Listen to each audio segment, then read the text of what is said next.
BJP সরকার রাজ্যে আসার আগে মাথাপিছু বিদ্যুতের চাহিদা ছিল বছরে 346 ইউনিট। বর্তমানে তা বেড়ে হয়েছে 436 ইউনিট। বিদ্যুৎ ছাড়া উন্নয়ন সম্ভব নয়, সর্বক্ষেত্রে বিদ্যুৎ লাগবে।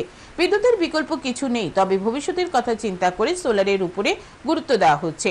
সোমবার শান্তির বাজারের বীরচন্দ্র মনু এলাকায় বিদ্যুৎ সাবস্টেশনের উদ্বোধন করে একথা বললেন বিদ্যুৎ মন্ত্রী রতনলাল নাথ। বীরচন্দ্র মনুতে 33 কেভি বিদ্যুৎ সাবস্টেশন উদ্বোধন হয় এদিন।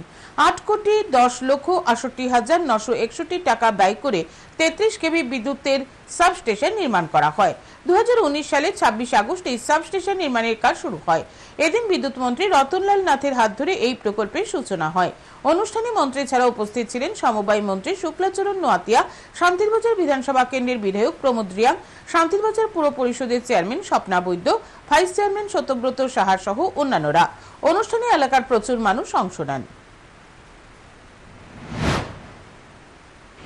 আমাদের আসার আগে আমাদের মাথা পিছু বছরে বিদ্যুৎ দরকার ছিল 346 ইউনিট, এখন কত? বর্তমানে 436 ইউনিট। কেন? বিদ্যুৎ ছাড়া ডেভেলপমেন্ট হয় না, বিদ্যুৎ ছাড়া উন্নয়ন সম্ভব নয়, বিদ্যুৎ সর্বক্ষেত্রে লাগবে।